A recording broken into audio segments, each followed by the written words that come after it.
Hello everyone and welcome to Let's Play Imperishable Night. This is actually going to be the mechanics episode. Originally I wasn't going to do one, but I decided it was probably for the best because I had a bit of trouble explaining the mechanics while trying to play through the main game. So I just feel like it'd be better if I just got kind of the mechanics done separately. Alright, so this game is...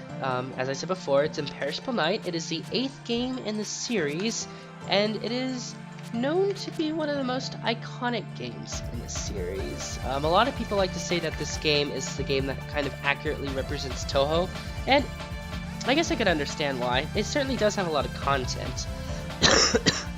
Sorry, I'm still recovering from that sickness, so I will be coughing here and there. So yeah, as I said before, yeah, this game has a lot of content. Like right off the bat you can see there's this thing called spell practice. You have like all these dual shot type things going along. There's just a lot of stuff. This game has branching paths like in the main story and all these things. Oops, I didn't mean to start the game. So yeah, there's a lot of stuff to talk about. So as this is the mechanic episode, we're going to talk a little about the gimmicks in this game. So, as I mentioned before, there are like team systems in this game.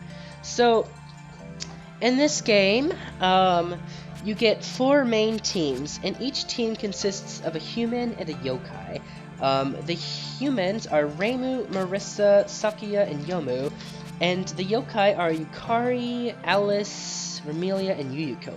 Basically, these are all the important characters, well, most of the important characters from the first 2 games in the Windows series, and they're all playable, which is kind of nice. Like the team system means that like each half of the team has its own benefits, and they kind of work together. And I'll explain all of those things later.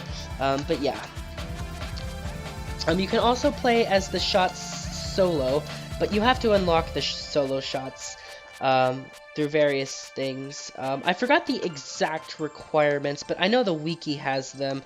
So yeah. So let's go ahead and do like a practice run of something so I can kind of talk about like just talk about everything that kind of goes along. I guess what stage should I play? I guess I'll just play stage 2 because I don't really want to spoil things too much.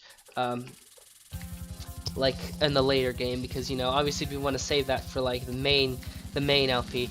Okay, so yeah, first things first, I'm playing as a team, so that means that when I'm unfocused I'm going to be playing as a human, and when I'm focused I'm going to be playing as the yokai. So it means you can effectively switch characters by focusing and unfocusing. If you're playing as a solo shot, obviously you're going to be playing as that same character whether you're focused or unfocused. So, what I would like to point out those little things that the bosses are firing, or not the bosses, the enemies. Bosses will fire them too, but yeah, so those things are called familiars. And what are familiars? Well, basically they are there to shoot extra bullets and help out the summoners of those familiars by clouding the screen with bullets. And you can kill them, but you can only kill them directly if you are a human. Like, you can only damage the familiars as a human. They'll turn invisible if you become a yokai, so keep that in mind. This also means that if you're a yokai, you can't get hit by the familiar by colliding with them, but you can die if you run into a familiar as a human, unless you're Reimu, who's immune to the familiars. You can still kill familiars as a yokai though, but you can't kill the familiars directly. You have to kill the summoner of the familiars. And when you do, when you kill a familiar, all the bullets that are around the familiar will turn into time orbs. So what are time orbs? So time orbs are, those are those little purple things that are appearing, like you can see them right there, and they're mostly there for scoring. I'm not going to really go too much into the scoring benefits. They really just fill up your point item value and give you score in general. But they do kind of serve a purpose because In the right, you might notice this thing that says time, 7730 out of 7200. Each stage has its own time requirement, and if you meet that time requirement, the numbers will turn gold, and the boss of that stage will give you a bonus spell card. But you have to get enough time in order to activate that spell. This is kind of an IN exclusive thing, obviously. These are all IN exclusive mechanics. Now let's talk a little bit about the gauge in the bottom. So you might notice that it keeps changing sides and changing colors as well. When it's blue and the percentage is towards the left, that means you're in the human half. And on the right side of the gauge, which is kind of the pinkish, reddish half, that's the yokai half. When you get towards the extremes of the bar, then you will get benefits. And the benefits are for the time orbs. So right now I'm at 100% as a human, and basically if I'm at least 80% towards the human side or more, I can gain time orbs by shooting at the bosses while unfocused. If I was towards the opposite side of the bar, aka 80% yokai or more, that means that I can get time orbs when I graze boss attacks. So yeah, those are kind of other ways to get time orbs. You also get time orbs when you clear off boss attacks. And when you clear off a boss attack, the time orbs that the boss attack gives you will affect your gauge. Like, let's say I finish off a boss attack and I am focused, and the time orbs hit me while I'm focused. That'll refill my gauge all the way towards the yokai side, even if I'm towards the human side. I can also unfocus to make the gauge go towards the human side. Sorry, I hope I'm explaining this well.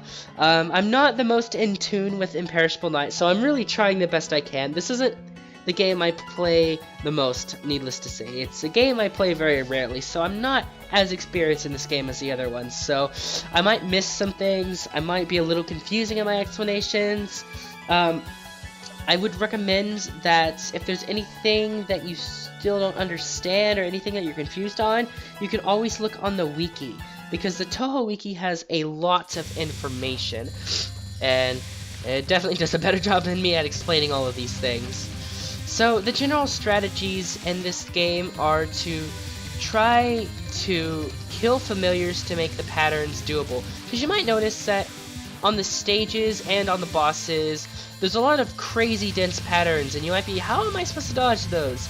Well, the trick is by using familiar killings to clear up the screen. That's the kind of game IN is. It basically gives you tons of bullets, and it expects you to be able to use your familiar killing in order to make those patterns dodgeable. So it's kind of interesting.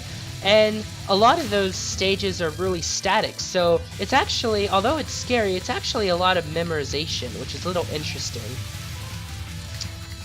So yeah, I think I've just about touched up on everything I wanted to say. I think I just repeated myself. I think I just said the exact same sentence a while ago. My bad. Anyway, yeah. Oh yeah, now we get to see a really annoying mechanic. You might notice there's like a black circle going around me. This is boss's mechanic. She kind of tries to lower your field of vision. It's really annoying.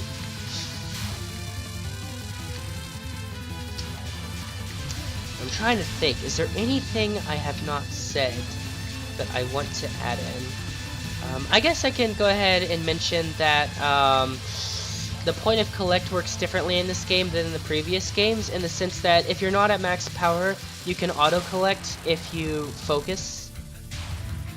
Oh yeah, here's an example of the bonus spell that you get when you get enough time orbs. So yeah, you might notice on the top right of the screen, your lives and your bombs have been nullified. That doesn't actually mean anything except for the fact that you don't lose a single resource if you fail this spell. It's an optional spell. You don't lose anything if you fail it. If you fail it, it just automatically ends. It's just basically a bonus. It's good for scoring and stuff like that. Yeah. Another effect of getting the time requirement for the stage is that you increase... Okay, well, hold on. Let's just go to the results screen. You see that thing that says PM11, PM 11:30 at the bottom.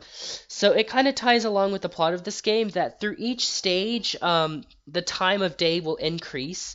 If you haven't fulfilled the requirement of time, then the time will increase by an hour. But since I did, you notice it only went 30 minutes. Basically, the reason is because like if you get to like 5 a.m., then you basically game over and you get a bad ending. So yeah, it doesn't. You probably won't ever reach that though, unless you use continues. So you don't really have to worry about it too much. And more often than not, if you're killing familiars often and clearing a lot of bullets, you should most of the time be able to reach the time requirement. So it's not really that important, but it is there. So yeah, that's about it for mechanics. You might notice a thing that says Stage 4A, Stage 4B, Stage 6A, Stage 6B. As I mentioned at the start of this video, this game has like branching paths and stuff like that. So yeah, there's gonna be a lot of like, there's gonna be a lot of things to, a lot of stages to cover, a lot of content to cover. So I'm not sure how long this series is going to be. Like this IN section of the LP series, we'll have to see. I'm thinking it might be like 3 or 4 videos.